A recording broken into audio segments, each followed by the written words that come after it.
Welcome to Franchise Addicts, a podcast that typically covers every film in a given franchise. My name is Luke.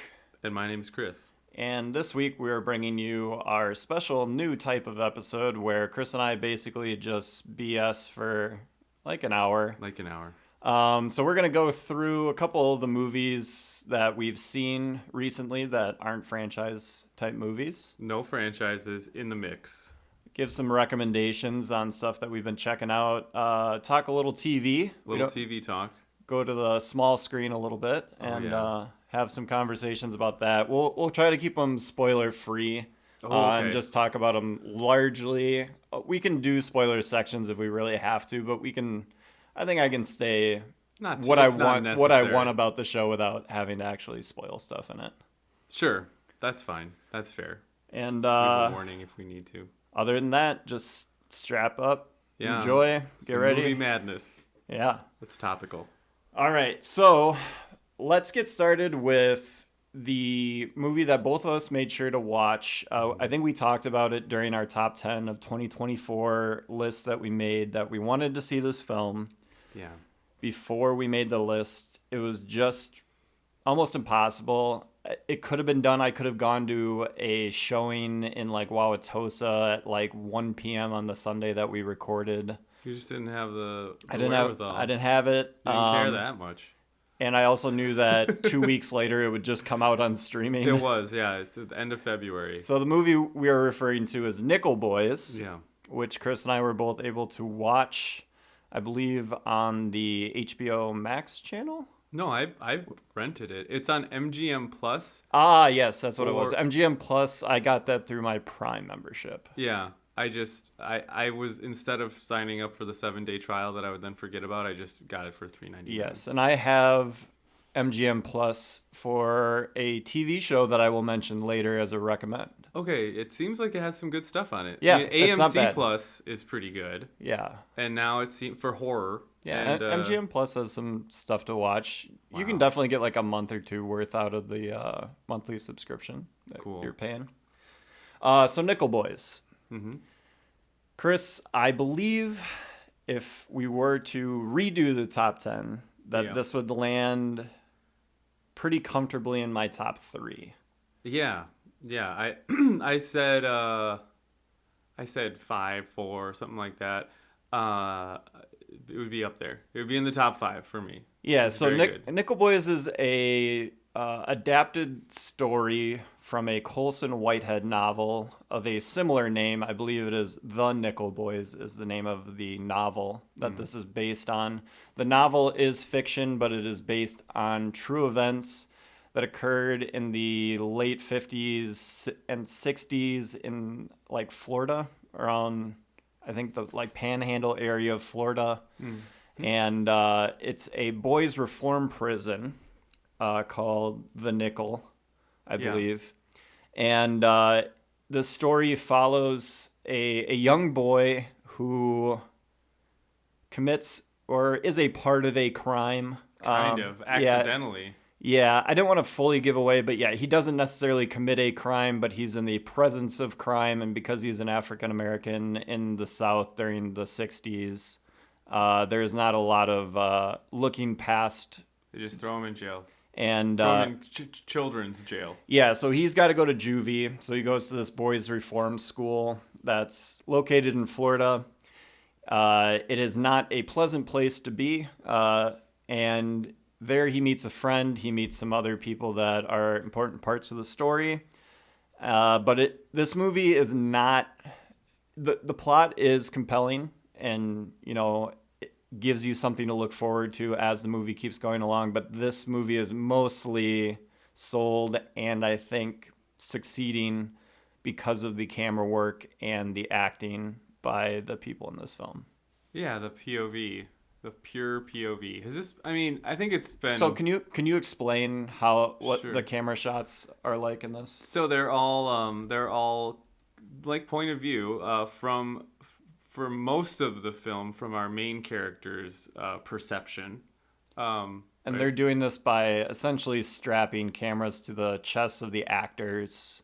Was that true? I didn't know how they did it. Yep. So you can tell us. I was just like, it looks like what they're seeing. But yeah, Yeah, go so ahead. the actors could essentially, the two main actors that are carrying the camera during So they the actually POV, carried it. They carried it. they I assume they could did not. they could essentially be considered the cinematographers of the movie. If you want to get super duper technical about it, they are the ones technically carrying the camera. Wow. Now, the director and the actual cinematographer are making sure everything's set up so that the guys can do the acting. But yes, they are carrying the camera on harnesses to make it appear to the audience watching that you are in the POV of the character and you are directly talking to the other characters The on whole screen. time. Yep. Yeah, and it's mainly following our main character Elwood, and at Yes. times it goes to the point of view of his best friend that he makes in the nickel, Spencer. And there's a dramatic shift that takes place because I believe for the first 30 to 40 minutes of the movie, you never see Elwood. You Yeah. only you catch glimpses of him. I believe there's a photo booth And there's shot. when he's watching Martin Luther King on television, you Yeah, can you see can a see a reflection of slight someone. Yeah. reflection. But essentially, once he gets to the reform school, once we get introduced to the guy that's going to be his friend in the school, and also the second POV character, they're sitting at a lunch table, and there's a argument going on or whatever. And you see the argument from Elwood's perspective first, and the scene carries out and finishes, and then it cuts, and you cut back to the exact same scene, but you're seeing it from a different person's Turner's perspective. perspective. And at the end of it, your eyes rest, the camera rests on Elwood, and it's the first time you've actually seen the character that you've been essentially living through for the first 40 minutes of the film. And it's clever. It's clever to establish that without saying anything. You know, like to communicate that just in that way, and that's all you have to do. Well done. Yeah, so this is director Ramel Ross. He is also one of the people that helped adapt the screenplay from the Colson Whitehead novel. There's just three or four of the best visually stunning thing you're going to see in a movie from 2024 as a part of this. The overhead shot of the two boys as they're like at the bus stop, that's shooting through the glass on kind of the overhang where the bus stop is located and follows Poster. them. Yeah, it's on the poster for anyone Yes. that is referencing. And it's one of the few times where the camera is not attached to a POV character. So you're actually able to see the two boys walking together and, existing in the same captured screen. Yeah, that's a good. There's a lot of great camera work. Very interesting that they had the actors do it, and it's not like shaky. It's not you're not. I mean, I'm sure that we don't have to get into all the technicalities of it, but it is not a like it, we're not. It's not a Cloverfield experience at all. Just really well done. And I think what it did for me was, I mean, it's telling this historical. I mean, even if it's historical fiction, something that definitely happened. It is like a story that took place in America, experiences that people actually had, and taking it through that point of view, to bring it to that next level of like, this is what the experience was. If you'd like to go into their shoes and see it, this is what it looked like, or I'm going to make that for you through the lens. I think it works for me. I've heard some folks that have seen it that were taken out by it. Sure. And I think it's definitely, you have to watch it very carefully, and it's a very serious, it's a very heavy movie. I also didn't see it because it wasn't like on demand, but in addition, you have to be in the right place for it. It's not just like an easy watch on a Tuesday night. Yeah, it demands a little bit of reverence. And it's a very heavy. And the book gets into more of the abuse that goes on. This movie shies away from it a bit, but still, I mean, it definitely depicts it. It's not. It's a very depressing story. Yeah, I think you had brought up, or at least someone I was talking to had asked me if it was more or less harrowing than 12 Years a Slave. Mm-hmm. I said definitely less from like a stuff that you have to visually watch. It's not that brutal. No. There are creative ways of that the filmmaker is presenting some of the more like troubling things that you would normally have to witness in order to, fully encapsulate what it's doing to the characters. But the filmmaker does a good job of not actually forcing you to witness what is taking place, but lets you know through visual representation what's going on. Which I appreciate. It's PG-13. Yeah, so I think that helps take a lot of the sting off a lot of what could have been a part of the film. Yeah, and it doesn't necessarily, and I mean, not to take anything away from movies that want to be unflinching and show like the horrors of whatever they're talking about, but it is, it's a nice kind of change of pace to be like, we don't have to just lean into that. We don't have to like kind of shock and awe by showing these horrible things. Like, yes, that's part of the story, but it's not going to be like, and again, maybe does that open it up for a bigger audience? I think so. I don't know if younger people, do you think younger people would sit through this? No way. I don't think there's older people that would want to sit through this. I think this is specifically for certain types of film lovers, just because of how experimental it is. Yeah. You immediately told me you thought of Terrence Malick. Yeah. I immediately thought of Terrence Malick. This is Tree of Life. This is, The New World. A lot of different, shots of just scenery, following stuff that's not the actual characters in the film, but are trying to fully round out the world that these characters are living in, trying to tell the story outside of the story. A lot of what happens in this movie is not the actual, moments of agony. It's almost the moments leading up to the real tragedy, and how mundane and how just depressing and hot and sweaty and just awful this entire situation is. But also human, and I think that is what sells it. I mean, sometimes they'll be talking. Yeah, because the boys at the reform school, they're trying their best to make it. None of them are crying in their beds, being like, "This is the worst thing. How am I ever going to get through this?" They are trying to stay alive. Yeah, so it really humanizes it. And I think you're seeing more of what the perception probably really was like, as opposed to a dramatized movie that's going to hit all those notes and it has to strike this chord and that chord, and it's different. And I think we're getting more into that with film in general. I mean, I don't know. I kind of think of that when I think of Sean Baker movies, as far as they don't necessarily, they don't have those same notes of a Hollywood movie. They're more showing you just kind of life. Not that that's exclusive to his style, but I don't know.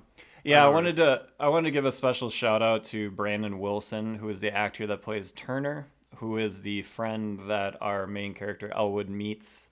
I think that kid he's a star. I hope he gets to do something, with a little bit more commercial success, and he can be just as interesting. But I think for me personally, anytime that he was on screen, he was in control. True. He could hit that one scene where he's just in the wheelchair when he's checking up on Elwood, and he's telling him kind of how things work. He's like, you tried to beat the system this way. You can't do that. Look at this kid over here. He's working the system right now. He's like, I'm working the system right now. He's like, that's how you make it through. And Elwood is very much, a child of the civil rights movement. He loves MLK. He loves the idea of pushing against authority, using the law, using education to overcome, what is being done to blacks in the South. And he's told but he has to learn a little bit of the street. He's got to learn a little bit of what Turner has to offer, who is if his story is to be believed of why he is in prison and his family life and stuff like that, this is a tragic case of a kid that never had a chance. Yeah, and so many of those cases are like that. It's great. It's a great film, and I think I would highly recommend it. It's totally not for everybody. It is very affecting emotionally, and again, it's not a happy story, but great movie. Chris, you want to get into a film that maybe you saw that I didn't, that you would recommend? Sure. I've been busy. I've been busy with stuff. So let me just rattle off just a few little things that I saw. So my friend Brian, I'm in a band with him, and multiple bands. He said on his like top 5 list of the year, he put The Apprentice pretty high, and I did not see The Apprentice for our 2024 list. And so I watched The Apprentice, and I will say that I thought the performances by Sebastian Stan and Jeremy Strong are really good, and that's about all I'll say. Like it's great. He does like a Trump that isn't he's not doing the impression that everyone, so it's like, but it's still pretty spot on. He has like he does the cadence. He does the cadence, but he doesn't make it showy. Like he doesn't make it a joke, obviously, and which would be, of course, that wouldn't work. But then as far as the actual, the story, it's like, okay, well, do you want to see how a horrible person becomes that way? And then he's got this, teacher, Jeremy Strong is his mentor, and it's not, the story will not surprise you, and it's not necessarily like, oh my gosh, it's done in such a way that is going to blow your mind, but it does have 2 very good performances, and Sebastian Stan, Jeremy Strong, they got long careers ahead of them, I hope. Yeah, I mean, 2 of the best working actors right now, and I've seen clips from The Apprentice, so I know what Sebastian Stan's doing in it. I might watch it at some point, but if it's streaming, it's worth checking out for the performances, at least even just to pop in for a little bit. I this brings up the whole Oscar thing with Kieran Culkin winning everywhere without any with no variation at all. And I saw A Real Pain, and I liked A Real Pain, and I thought his performance was good. But if we're looking at like some performances like the Jeremy Strong, it's much more interesting, much more of and like someone that is actually like kind of transforming a bit. And the Kieran Culkin, like, is he kind of just like playing himself? Well, I know who I would have picked. Who for Best Supporting Actor Who would be that convict from Sing Sing. Okay. That's the second lead in that, basically. Yeah. I forget what the character name is in it, but I thought if it wasn't so like, if they didn't screw up Sing Sing and its Oscar campaign so badly, like that guy should have at least been winning like lower level stuff. Sing Sing available on Max, by the way, streaming. Heck yeah. And you had Guy Pearce from The Brutalist. Yeah. I mean, which you say, yes, my mother is sick. He's not. He doesn't play a good guy, but I mean, that's a pretty goddamn. That's a performance right there. I came here to rest for the weekend. Yeah, it's amazing. What have you done?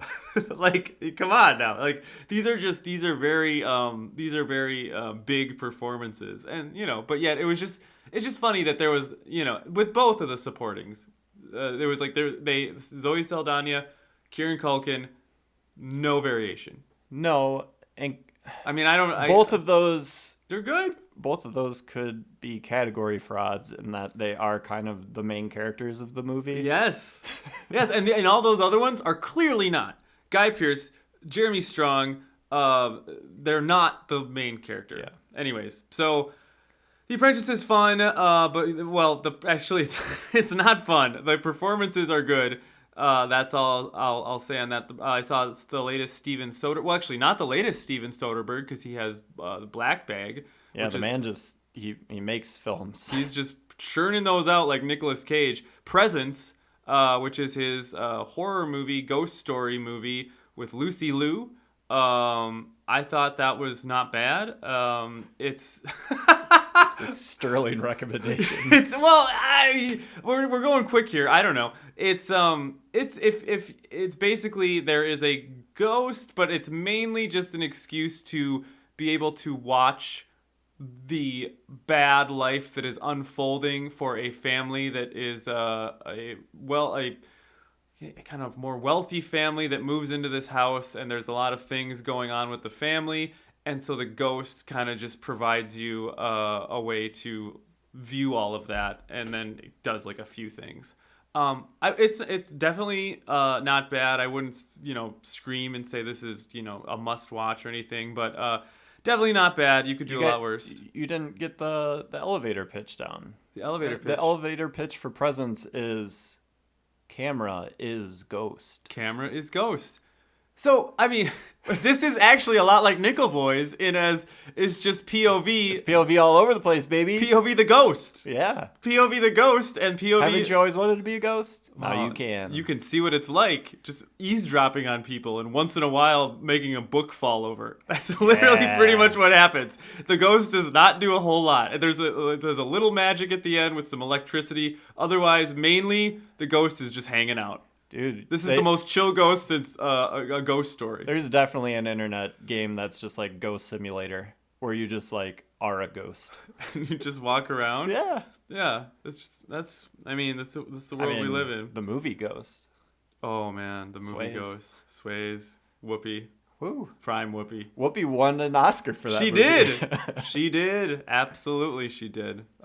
Clarence Macklin is the guy from Sing Sing. Yeah, and he was one of the people that went to that program. Yes. He's because he is one of the many that is in that movie that were originally went through that program. So correct. He's very good. Two more real quick. Get it. Bong Joon-ho's latest Mickey 17. Hitting that bong. Yeah. So I saw that, and it's a big swing. And it's, it's exciting that there's original movies being made with $120 million budgets, and that he got, because of the Parasite, of course. And you have some stars, and you have what I thought was a very fun performance by Robert Pattinson, who is at times multiple Robert Pattinsons, which is not giving anything away. That's in the trailer. He plays basically a expendable that they go. There's a politician that leads a terraforming mission to outer space in this planet that's just a made up planet, like an ice moon.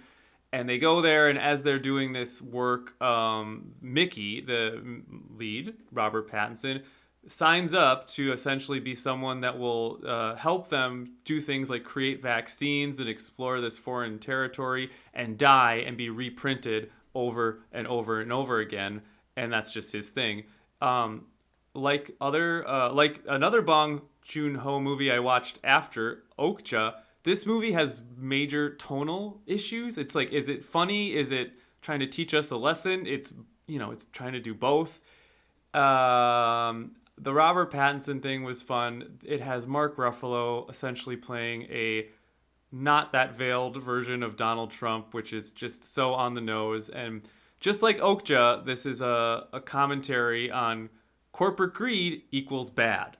Always bad.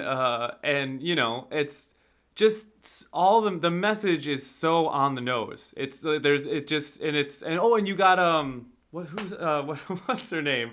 Not Hereditary. You know who I'm talking about. Not Hereditary? No, the lead of Hereditary. Oh. What's her name? I can't think of names these days as I get older. She was in I know who you're The referring Staircase. to. Yeah. Yeah, her other humongous. her other big work. She was in the United States of Terra. What else was she in? She was in the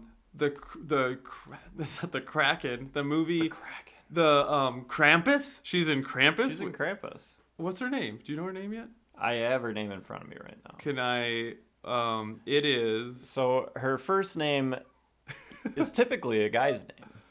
Oh, Toni Collette. There you go. There we go. So she's in it. She has like nothing to do really. Anyways, it's a fun big swing, and you could do a lot worse. I was entertained the whole time, but it's like 2 hours plus, and I don't think it's very successful at what it's trying to do. But again, I guess if you're trying to watch something like for free in the future, which I think it will be streaming. It didn't do well in the box office, so it will be on demand in a week, and then probably to streaming services shortly thereafter. Kind of fun, but also a mess. Mickey 17. And then, yes, I watched Okja from 2017. That's his another Bong Joon-ho movie. I'll just say kind of same opinion on that. It has Paul Dano. It has it has Jake Gyllenhaal giving an incredibly weird, like crazy performance where he's kind of not in the movie that much. And Tilda Swinton. It's okay. So that's what I've been seeing. Great. What about you, Luke? I only have one more movie from 2024 that I wanted to call out that I recently saw. It was on a couple people's lists as their favorite movie of 2024. I saw the movie Better Man, which is a biopic about the pop star Robbie Williams. You a big Robbie Williams fan? Can't say I had heard too many Robbie Williams songs before Americans watching this movie. Yeah. He famously is only famous in the UK and not famous really in America. Yeah. But like really famous in very UK? famous. Okay, yeah. He's like yeah, what's a comp? He was like like one of the Jonas Brothers type famous. Okay. One Direction is the band I was more thinking of. He's like a One Direction guy. Okay, like a One Direction that guy. Went solo. Who's the guy from One Direction that went solo? Do you know? All of them did. Did they? Yes. Okay. Right on. Niles. The rest. Yeah, the rest. The one that just died recently. Oh my gosh, one of them died? The one that's very famous and is an actor in movies and did Watermelon Song. Harry Styles. Harry Styles. Okay, so is he like Harry Styles? I don't know if Robbie Williams is like Harry Styles famous, because Harry Styles is famous outside of the UK, but it would be like if Harry Styles was only famous in America. Harry Styles is British. Yeah, so he's doing double duty. But okay. All right, so Robbie Williams, this is a obviously insane premise for a movie. Well, yeah. But it's also not, in that this movie is essentially Rocket Man, which is the biopic about Elton John. Except instead of being a human, what happens? So, yes. All right. So there is just like the POV in Nickel Boys, there is a gimmick to this movie too.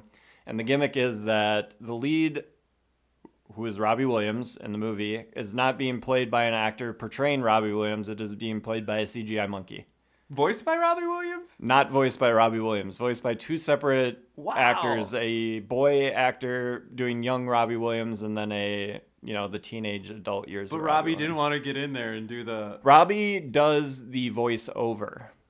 Okay. So there's like, I'm not gonna be the guy. There's like the Robbie Williams voice that's narrating the story. Yeah. But the actual like dialogue and he might sing the songs. Sure, I'm sure he does the but songs. Like sure, yeah. the dialogue that's happening as actors doing Interesting.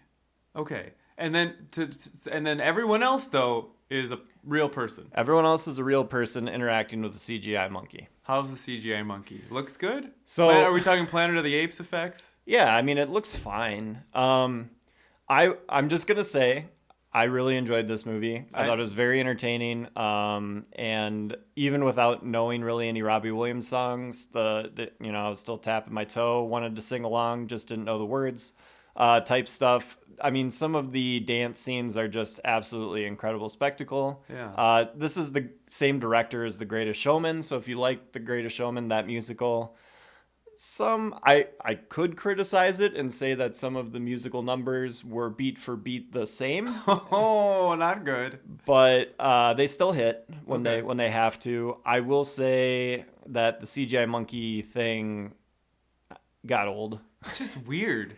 Like, but they need a gimmick, I suppose. And I think it was very Robbie Williams, like being in creative control of a decent amount of this, and like he really wanted this like overall like this is how I see myself as an ugly monkey, just doing the bidding of the corporations and the music industry. People wanted him to dance and sing like a monkey? But he also in the movie is saying that since he was a child, that's all he ever wanted to do.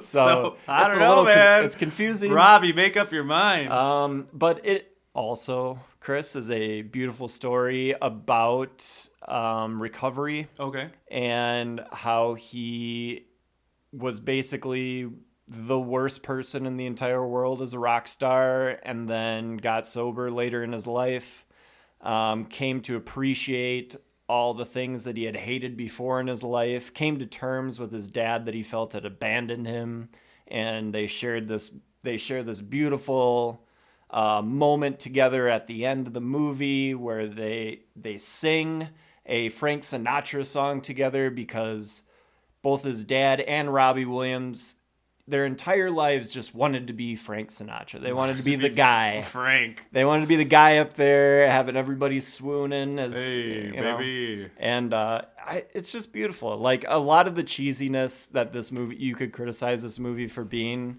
kind of got caught up for me in a lot of the heartfelt stuff about just, to a certain extent, it's like he didn't have a chance, because like he wanted to be a star.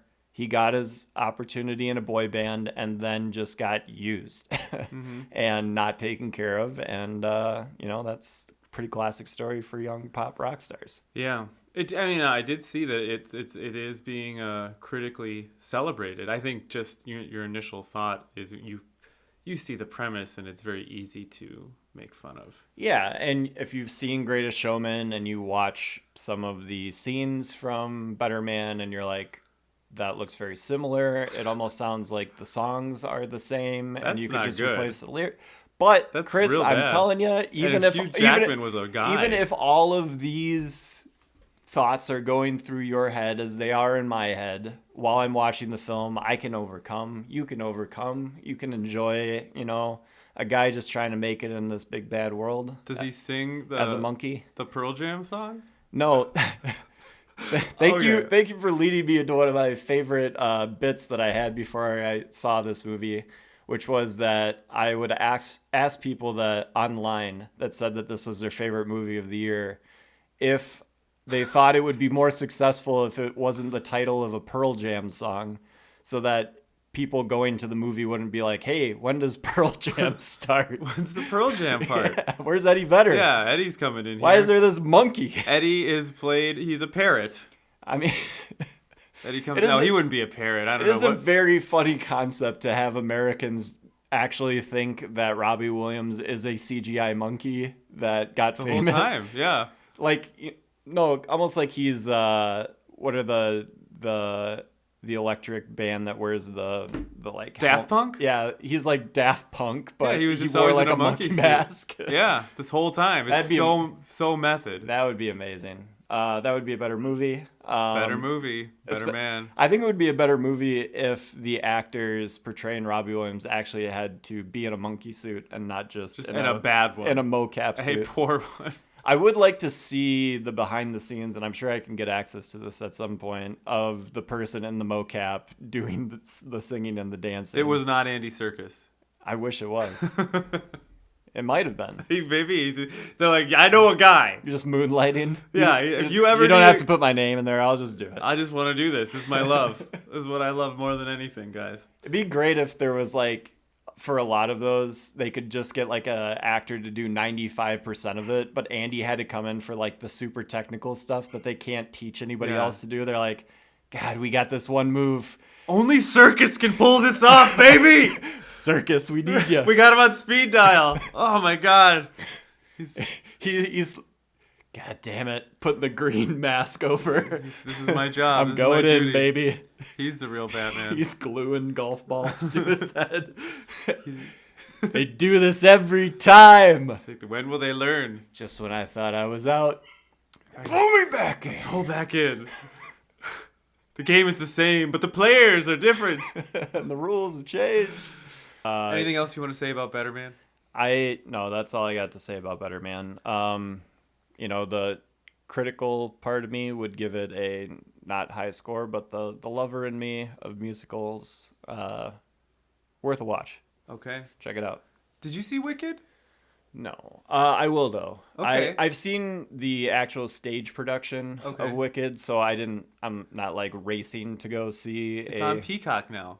Yeah, I'll check it out at some point. Okay. I really love the musical Wicked. Okay. Yeah, that's but, great. yeah, I'm not, not for me. I don't need to be a part of that The community? community. Shots fired at the Wicked community. Did you know that gosh, again, with the names, who oh my gosh, the lead this is Ariana Grande? Ariana Grande. Yeah, she like had an affair with someone on the set and broke up a marriage on the set of Wicked. Hell yeah, dude. That's what she did. And it was a whole thing. Like Anyways, the actresses of old. the gossip corner. Yeah. I remembered that I saw one other thing. I actually saw a in theater film. Went to the movies, saw Jack Quaid in Companion, which also has which this is the show where Chris can't remember anyone's name. It has the girl from that plays the I guess the co-lead is in Yellow Jackets and Heretic. You know, her. But it's not bad. It's obviously, you know, it's a January. Well, I think it came out in February. But it's a typical release for that time, and it's Sophie Thatcher, of course, is who I'm talking about. Plays a girlfriend to Jack Quaid, and it pretty much gives it away in the trailer for the movie that she is a robot, and so. Is this the one where Jack Quaid can't feel pain? No, that's his other movie that's out now, Novocaine. Oh. He's got two. Yeah. This guy is cranking stuff out more than Steven Soderbergh. So is his dad.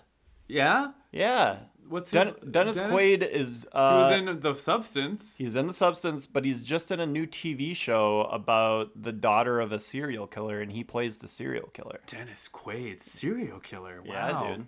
Wow. Did you know Kevin Costner played a serial killer in the film Mr. Brooks?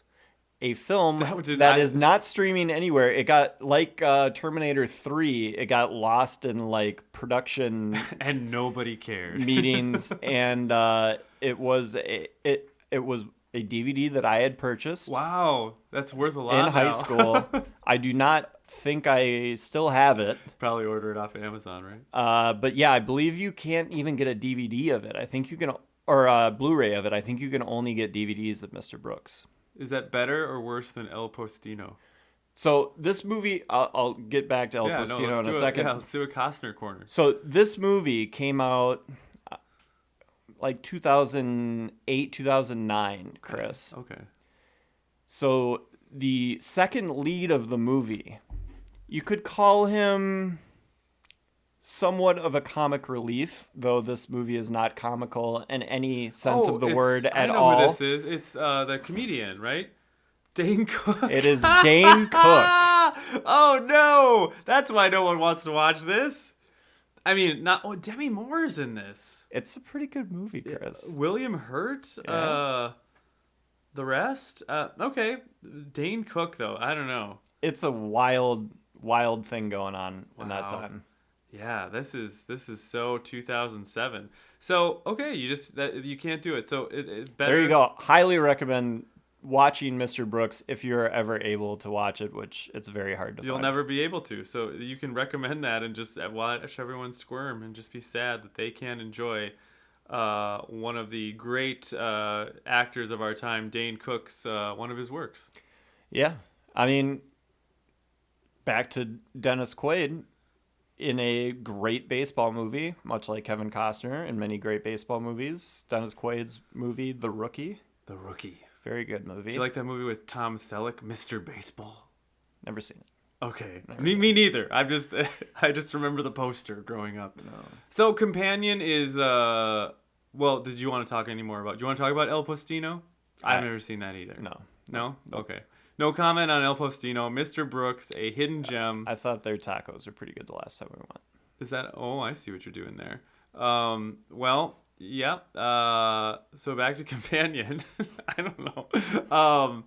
It's okay. It's again another glaring recommendation of Chris. Audience, if you have not yet figured out, Chris very much enjoys going to okay movies. I love an okay movie. It can't be do. too good. If it's too good, I'm like, You, this I isn't- think you actually truly love movies, and I don't I do. actually love movies. like it's fun. Like probably- I saw another one. I just remembered another movie I saw in the theater. Okay, I'm getting to a larger intellectual point here, but go ahead. go for Go it. ahead. No. I don't need to talk about it right now. What's your point? Well, I was gonna say that you love movies Correct. because you're willing to watch more like middle of the road, okay, just check it out type stuff. Yeah, a little bit. I just cannot do that. It either better be really good or I just find it entertaining, and there the twain shall meet. But I can do that with TV. I can watch bad TV. See, and I don't like to do that. Yeah, and you just won't watch bad No. TV. I will. The if Pit. I, I'm if like, I- no way. I won't watch The Pit. If I start out a season of a TV show, if I like it at all, Chris, like so it, hard. I don't even. It doesn't even have to be approaching one of my favorite shows of all time. I will watch all of it to completion. Wow, to completion. So that's interesting though, because that's a much bigger time commitment. So what does that say? With a movie. I hold movies in high regard. Okay. That's like if I'm gonna have a steak, I'm gonna have a steak. I'm not gonna have just Go some to you know. Ponderosa. Yeah, I'm not gonna just go to Perkins and get whatever they're slapping Do down. they have steak at Perkins? Yeah, hell yeah, oh man, dude. I hope not. I don't think there's many Perkins left. So if you can find a Perkins, Oh, I'm sure man. you can still get a steak at Perkins. All-star breakfast. No, that's Denny's, but still, same idea. Perkins had the Big Breakfast, I believe, was Big Breakfast. their Grand Slam. To compete with the Grand Slam, yes. Yeah. Speaking of baseball, so Companion is fun. It's a fun movie. I like Sophie Thatcher, even though I couldn't think of her name. Jack Quaid's always, he's decent, and it's a fun movie. Don't expect much from it. It's kind of like a thriller comedy. I wouldn't really call it horror at all. I mean, it has maybe elements that are a little bit like that. So does the next movie I saw, which I forgot I saw until just now, which tells you how memorable. Can I say something about Sophie Thatcher very Yeah, quickly? sure. I think she's gonna get really, really famous. Yeah, for sure. I mean, not that hot of a take, but having first seen her on Yellow Jackets, 3 years ago, whenever that show started, yeah. to where she's at now, where she's like basically dominated January and February releases of horror movies in 2025, like pretty good in Heretic. I would say a part of the single stupidest part of that movie. Oh, we should talk a little bit about Heretic. Yeah, we saw Heretic. I saw Heretic. Did you love the beginning? It was fine. Oh man, I thought you would just love the beginning. I liked a couple of the points that were being made.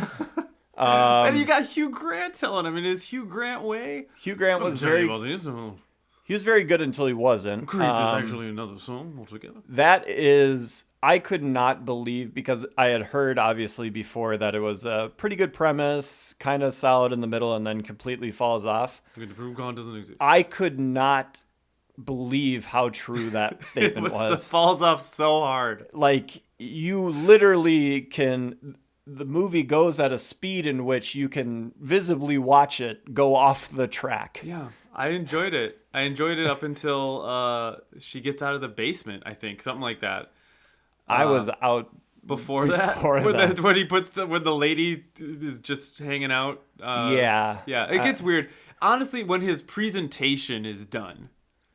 And Yeah, when he's about the time where they're picking the doors, I was like, I'm out. choose which door you'd like. Or maybe after, like, the their missionary guy that comes to knock into the door or whatever. Yeah. Once that gets deflected, I'm like, okay, well, we're just doing this rough now. ending, big time. Very one of the stupidest. We can't have this person win, so we have to have some crazy way of correcting this. Yeah, I mean, no spoilers, I guess, but yeah, I mean, that first half, I enjoyed the first half a lot. I didn't know that Creep ripped off that song by that other band. And then, but I did know that Radiohead then tried to sue Lana Del Rey for a song of hers that sounded like Creep. And then there was blowback, and they're like, "What are you talking about? Your song Creep, you ripped that off too." And then they're like, "Actually, that was our lawyers that said that. Like, we don't actually care, Lana. You do your thing." And that's a story that happened. Pablo Honey, is it good? Not The the artist best. doesn't think so. Yeah, there's one or two decent songs. I mean, it's a debut. But then we go to the Bends, we're cooking. And then holy shit. OK Computer drops and the world changes. So, you tell me, I mean, yeah, you got to walk up to that. You can't start with OK Computer. Were you there online, ready to download In Rainbows? Of course. You're a hero of that age. Well, yeah, I Radiohead was by far my favorite band. Like in starting with and when like Kid A came out, like so the year 2000. So that was and even before that, I got the Bends, and I think I got the Bends before OK Computer came out. Maybe I definitely was all in on OK Computer in 1997, and like bought the CD for the Paranoid Android single. And I was very, very cool. So, anyways, the other movie I saw was The Monkey. And that is an Osgood Perkins joint, director of Longlegs. And it stars, here's another, I don't even know this guy's name. You know, the guy from the White Lotus and season two. It's a funny, so it stars, let's see here. Old Theo James. Theo James is the lead. Is about it's based on a short story by Stephen King about a toy monkey that when it is wound up, people die in horrible ways, and it's a comedy. It's a horror comedy, and you know, like it's a fun time. Some of the kills are kind of creative and cool. Some are less creative. It's not the worst time. It's short enough, but it's also, you know, nothing to write home about. You know, I think it's if you're really into horror comedy and you want to see some really gory kills, but that are also funny. There's no like, it's not a scary movie at all. Then this might be for you. But yeah, The Monkey. There you go. Osgood Perkins. I don't think he's okay. He's very, very. Yeah, we might have oversung his praises too early on. You think? I mean, I didn't love The Black Coat's Daughter, which is his like kind of well, he made something before that, but that's 2017 A24 horror movie that I kind of found boring. But a lot of people did enjoy it. By the way, 2017, good year for movies. When I was watching Okja, I was a little bored. And so I was like top 25 movies of 2017 to see if it was in the list, to see if what I was watching was good. Yeah, because that's how I like to watch things. And it was on like one list. It was not on many lists, but yeah, like what was like the top 5? Okay, okay. Now I'm gonna. This is good. I'm really bad at knowing like the years movies came out. So the Phantom Thread was 2017. Great movie. I had to force you to watch that. Which I'm so, Alma, I want my steaks. I think so. That one's on there. Some very controversial takes by him with the asparagus and whether it should be served with oil or butter. Yes, that's right. Also, that came out The Florida Project. Ah, good movie. The best Sean Baker movie. Hands down, and I like Honora. Honora's great. I've celebrated Honora. The Florida Project is so good that it makes Honora look bad. Sure. I mean, it's superior. And I feel like everyone that I've talked to that has seen both agrees. Even the people that love it. Even people that put Honora as the number one movie on their list. Fools. Dunkirk came out that year. Great movie. Baby Driver, which I loved at the time. I feel like it hasn't aged the best. Very fun movie. Fun stuff. The Big Sick was fine. Call Me by Your Name. Dunkirk. We've got what else do we have here? The Florida Project, of course. Get Out. Heard of it? A Ghost Story. I didn't like A Ghost Story. It was so boring. I thought that's how you were describing Get Out.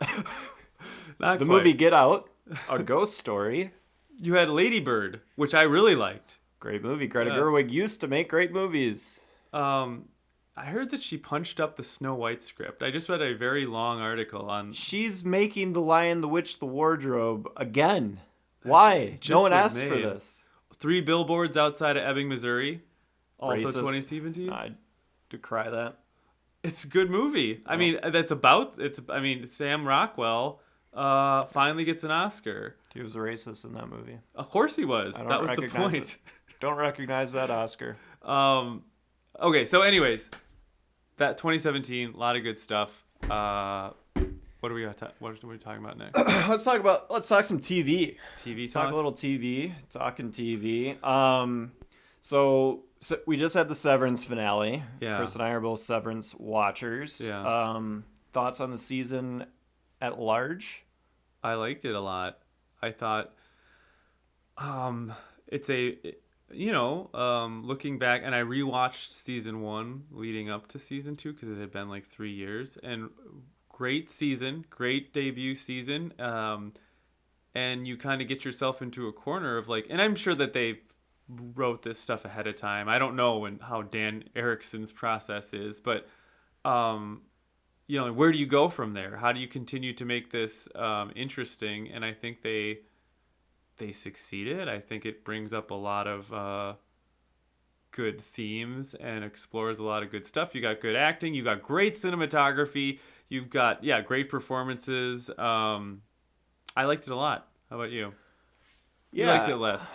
I like season 2 less than I liked season 1. I think that's largely just because season 2 kind of changed the direction of what they're doing with the characters a little bit. It became less about the working and more about the outside world and how, I mean, ultimately the show's got to get bigger. It's got to expand. So it can't just be a workplace issue. It has to be, well, this is affecting the entire community. And this is not just affecting this community. It's affected other communities in the past. And, this goes all the way back to the Civil War era when this company was founded and all that, mumbo jumbo. Their journey to take away pain, Lumen. Yeah. And Chris said it, the directing in this, led by Ben Stiller. I didn't know you could do that work. Congratulations. I hat off to you. Ben Stiller, make a movie. Step up to the big plate. He did. It's called The Cable Guy. It was He's amazing. made many movies. Secret Life of Walter Mitty. Yeah. Good movie. He'll do. Yeah, but I mean, he's. But every episode costs $18 million. Did you know that? Yeah, that's fair. Yeah, Apple is just like, here is all of our budget. Just do whatever you want. Every fucking episode, man. A couple of things like fell sort of flat for me at the end. But what fell flat? Can you do I a think spoiler? I can talk about it broadly. I think Irving's storyline kind of ended not where I wanted it to. Unsatisfactory ending to Irving. A super compelling beginning through the middle of season 2 for Irving's character, and then kind of fizzles out. And big time. It kind of sounds like John Turturro doesn't want to come back to the show, so they kind of had to do it. We might have to write him off. And they hopefully that's not the case and he does end up coming back, but that character might just be gone, which is unfortunate. Yeah, the whole storyline between Christopher Walken and John Turturro in season 1 is so good. It's one of the best parts and of even it. The glimpses that you get of it in 2 again, where they kind of rekindle some of the magic and some of the scenes. But it changes and then it kind of ends and it's unsatisfactory. And it just sucks to lose those powerhouse actors, because there's you can tell in the season that they're just getting less and less to do.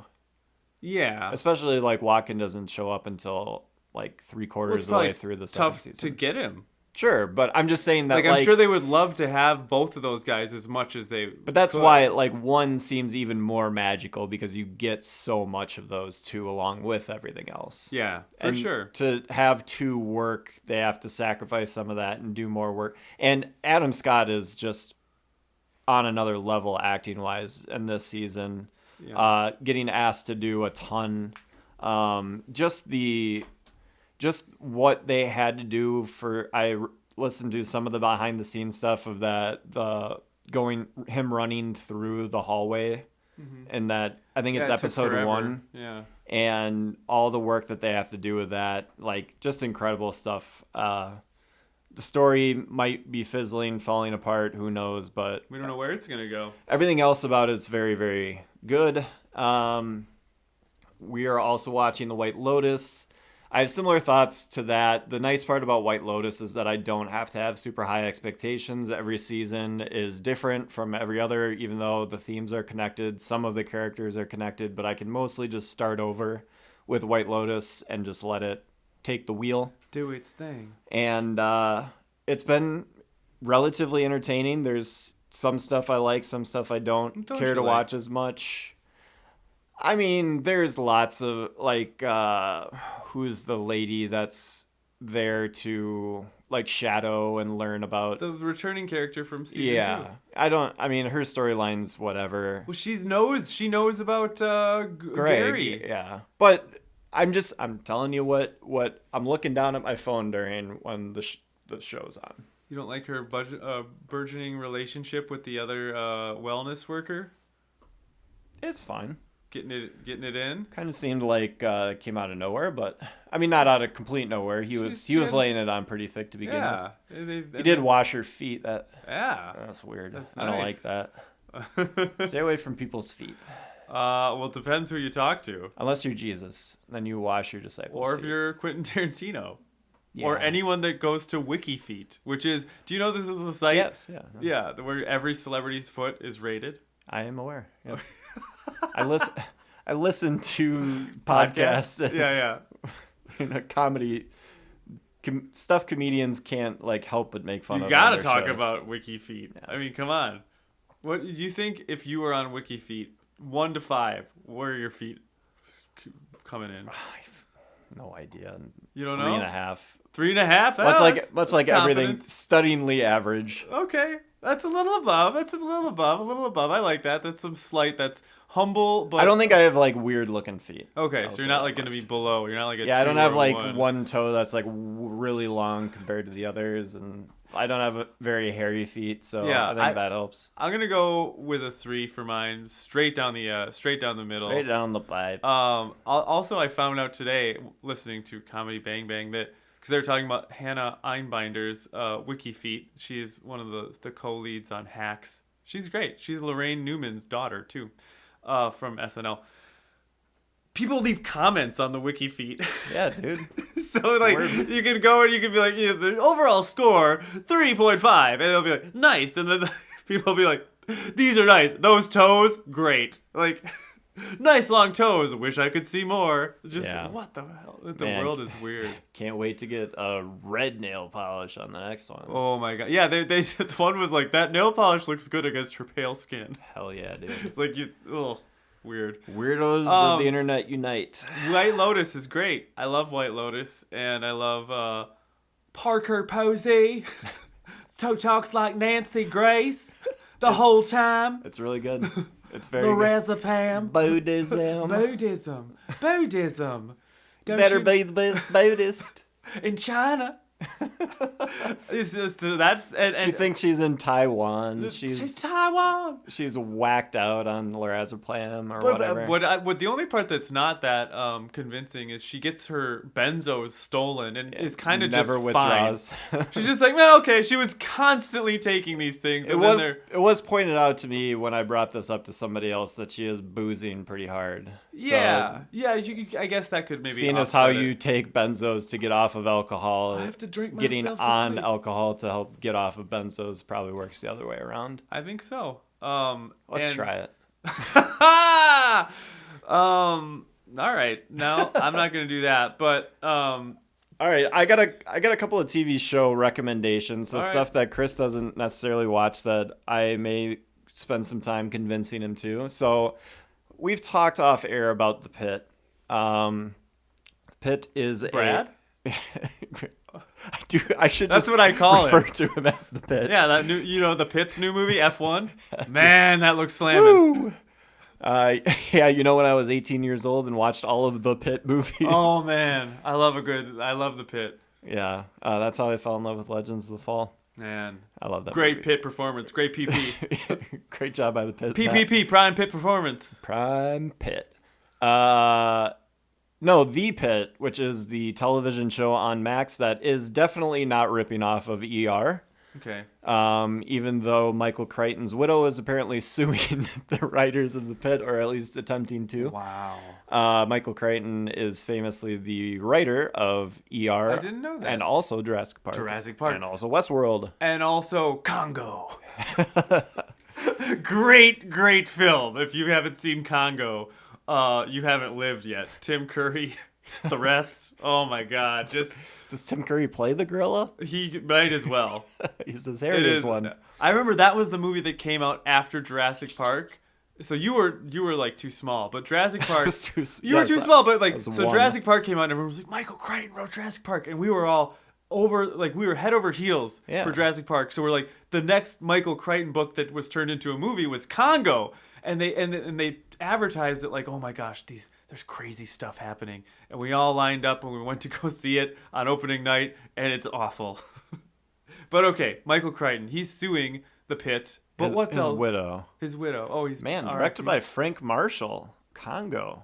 Laura Linney's in this. It's great to watch. Like it's horrible. When an expedition to the African Congo ends in disaster, a new team is assembled to find out what went wrong.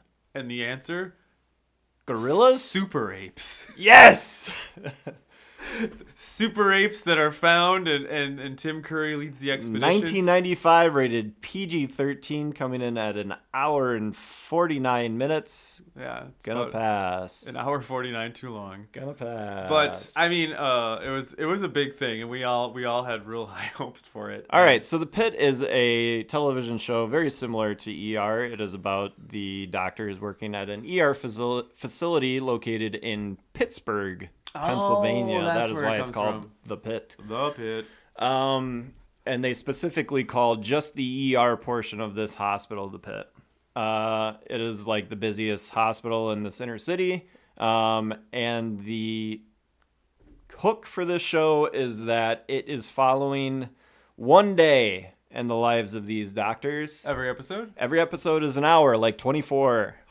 But it is not 24 episodes. It is only 16 because that apparently... 16 is a big order. Or 15, I believe. That's still a lot for a show in today's world. But apparently, I've checked with my mother, who's a nurse. This seems right for an attending's shift. So the attending is the lead doctor during a shift. Watch other medical dramas if you want to figure out the hierarchy that occurs within hospitals. So the season is a shift? His shift. Wow. Yes. And it's different from other medical dramas in that there's not a lot of like the soap operatic stuff. You're not worrying about relationships, who's sleeping with who, that sort of stuff. Though it is present, it's just not a main part of the story. You're getting multiple like cases and people coming in that are part of the story, a part of our main characters or main doctors' lives, but their cases continue over multiple episodes. It's not like House where like one case dominates an episode. Maybe at the end of the seasons that case will stretch between 2 or 3 episodes. This is, stuff is happening because it's one day. Obviously what's happening at 9 a.m. is still probably happening at 10:30 a.m. Yeah. And so it's by people on the internet that are medical professionals, by my mother, who is a nurse for like 40 years. I asked her, I'm like, how realistic is this? She says it's the most realistic thing she's ever seen. That approximates what it's like working at an ER. Okay. And it's just got so much heart. Okay. It makes you feel emotions that only those types of intense, like, being in a hospital situations can ever like really evoke for you as like a human being.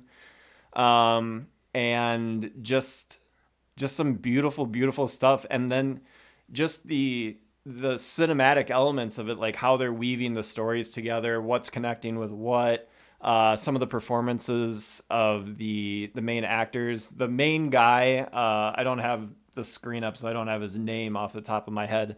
But he's also one of the actors from ER. That could also be one of the reasons why people are saying that this is Yikes. basically just an ER remake. He's got a type. His character that he's playing in the Pit is very similar to his character that he played in ER, but Noah Weil. Noah Wiley. Noah Wiley.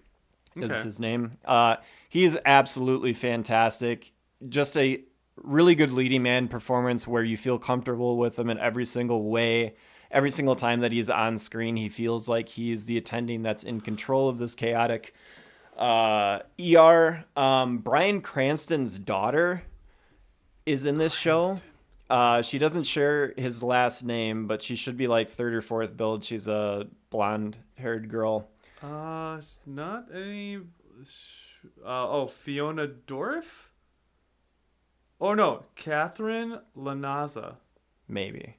She has blonde hair, and she's 58. I don't know. Nope. That's not his daughter. Taylor Dearden. There you go. Taylor Dearden is Bryan Cranston's daughter. Yeah. And she is fantastic. Okay. She's an incredible actor, at least this character performance, who is just one of the most sympathetic, she's a nursing student that's working at this hospital, interning or whatever, and learning on the job, and she heart-winning character. Immediately get attached to her and cheer for her in every single situation. It's a fantastic show. It's a good show if you can get over some of the super gross ER type stuff that you have to watch. Yeah, graphic. But you can turn away and come back to it. It's not hit you over the head over and over again. You get to watch a live birth that is more graphic than anything that they show you in health class. Wow. Real birth? Did you look into the behind the scenes? Everything. It's HBO, baby. It's all right there for you. You want to see a birth? For real? Check out the Pit. You literally go under the hood, Chris. Whoa. Yeah, I don't know. that's what it is. I've turned away from my children. But, Coward. as the poet Kid Rock once said, get in the pit and try and love someone. Hell yeah, dude. Speaking of Kid Rock, he might appreciate the next show that I'm going to bring up, which is called SAS Rogue Heroes, Oh, okay. which is the tease that I had previously found on the MGM Plus network, which I get through Amazon once again. This is a 2-season television show by the same creator of Peaky Blinders. Oh, I heard of that. So a British television show, a lot of British actors in this. It follows the SAS unit of the British patrols that were in Egypt in North Africa during World War II. And basically it's the whole story follows this group of guys that essentially don't want to be a part of the actual army because they're insane and just killing people a lot and are bad and getting fights all the time. That's the part Kid Rock. They're all the rejects, yeah. Okay, I was going to say, up when it was historical and in Britain, I was like, Kid Rock is not into that. Yeah, and so they make their own group called the SAS and become essentially the first paratroopers in the British military. That didn't exist before them, and they learn how to parachute out of planes behind enemy lines and blow shit up. Nice. And it's awesome. And if you like AC/DC, if you like other, big rock bands, a lot of the action, a lot of the montages that they have in the show are all to classic rock. Okay. Their opening montage of them doing the training to become, to jump out of airplanes and stuff is for those about to rock AC/DC. Oh, sure. Yeah. We salute you. Jack Black does it in School of Rock. Yeah. Yeah. I love that movie. It's a great Richard movie. Linklater. Linklater! At it again! He can do anything. He can. He's got range. So yeah, SAS Rogue Heroes, it has a lead performance by Jack O'Connell that is one of the greatest performances in television history, Wow. portraying Paddy Mayne, a just absolutely broken soldier who ends up becoming a reluctant leader and one of the great forces in military history. He is the poet laureate of death, essentially. Sounds like Nelson Wilcox. He's a man built with a heart for poetry, but a body built for death and destruction. Hell yeah, brother. And Jack O'Connell plays Lieutenant Patty Main. Okay. Great show, SAS Rogue Heroes. I've been trying to get people up on this for like 4 years now. Oh, it has a lot of seasons? No, it has 2 seasons. It's just one of those that takes forever in between to get released. I think there was like a 2-year break between the first season and the second. And it was always MGM Plus? No, it was... I had to buy the first season on Amazon. Oh, okay. Maybe an Amazon show or something? I don't know. It wasn't I had to actually purchase it as individual episodes. Oh, yeah. okay. So SAS Heroes. Rogue Heroes. Rogue Heroes. Okay. Not just any type of heroes. Rogue Heroes, the best kind. Yes. Yeah. Kind that you want to be. Okay. Well, that's very cool. All right. Well, I mean, that's it. I mean, Righteous Gemstones is on. The first episode was great. Banger. So good. Second episode was just the regular show again. Yeah, it went back to being real stupid. Not that that's bad, but like it's just like you go from like I saw a side of Walton Goggins that... Oh yeah, he's everywhere on I Max. never would have thought. Yeah, full frontal on Max. But the Tim Boltz doing the pole dancing. Very funny. That's funny. Which he he learned that for real, which you can tell it's really him. Yeah, so That's very funny. and that whole line, just the fact that that's what he's doing in his pastime. You want, and then her line, Edie Patterson's line, "Watching you on that pole got me slick, boy." She's so funny.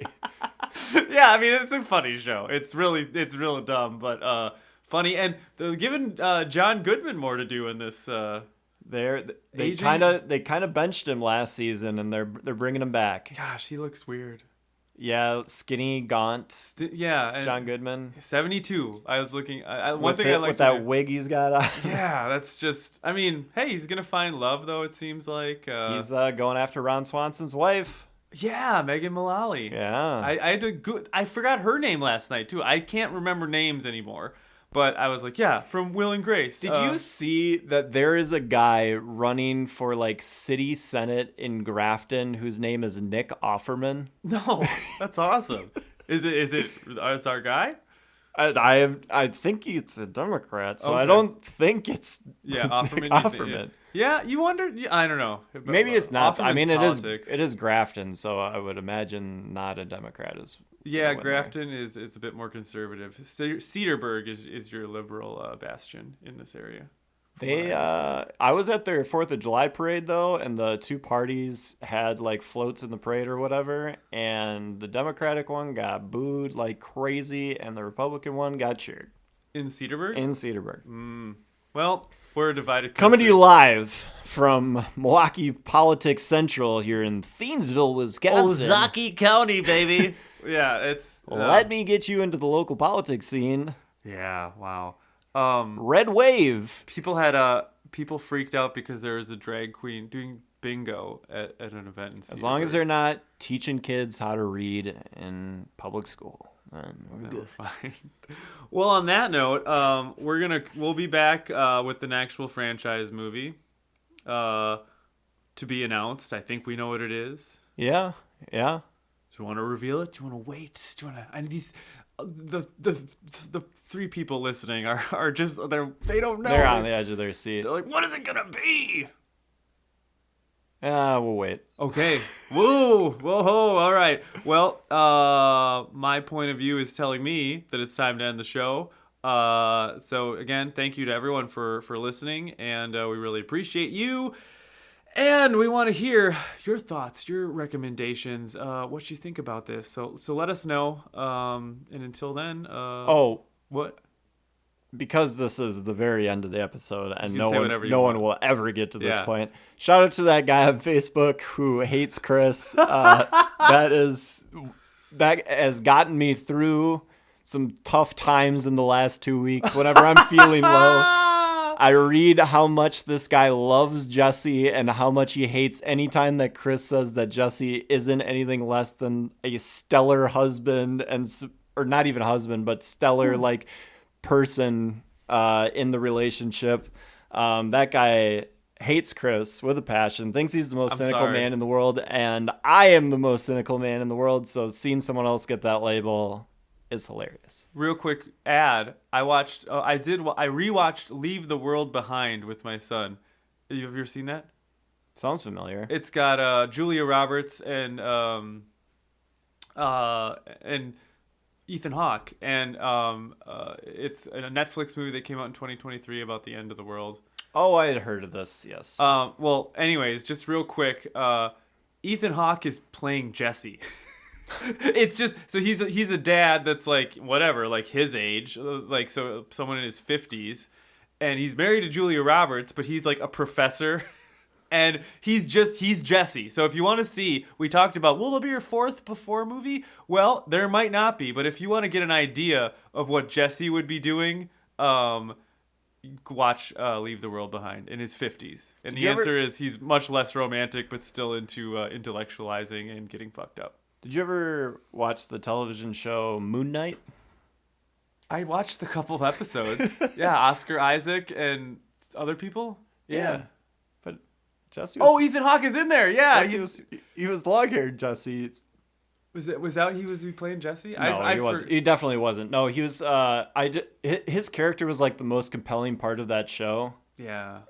In a show where he shouldn't be the most compelling thing because the main guy has a split personality. Just glad he got into the MCU.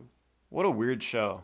It's almost good because of how ridiculous it is. Yeah, I didn't finish it. Whereas like the other Marvel shows are just bad. Yeah. But the thing that character that Ethan Hawke plays in Moon Knight does, where he like purposely walks on glass. Yeah. I hated that so much. Did it bother you? That like feet stuff under the nails, like eye stuff. Feet-centric episode. I guess so. Yeah, there's a crazy scene in the pit where they have to like take a scalpel to someone's eyeball, and that was not nice to watch. It gets rough in the pit. Get in the pit. Yeah, that's all I had. All right, well, shout out to that guy. Anyone else on social media that I have beef with? Yeah, since that guy couldn't tell the difference between mine and Chris's voices, and I could only tell that he hated Chris out of context clues. Yes, this is me. If you ever get a somewhat, prickly or like very dumb response to stuff on social media, and you also listen to our episodes, I'm the one that writes all that stuff. Maybe, probably, but I could get in there. I can jump on in. You could. But you gotta interact to find out. Interact, become part of the show. Come part of the show. See you next time. Thanks, Chris.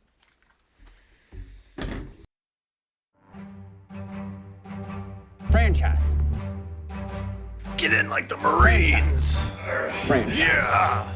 Franchise. We're in. Franchise. Franchise the damn thing.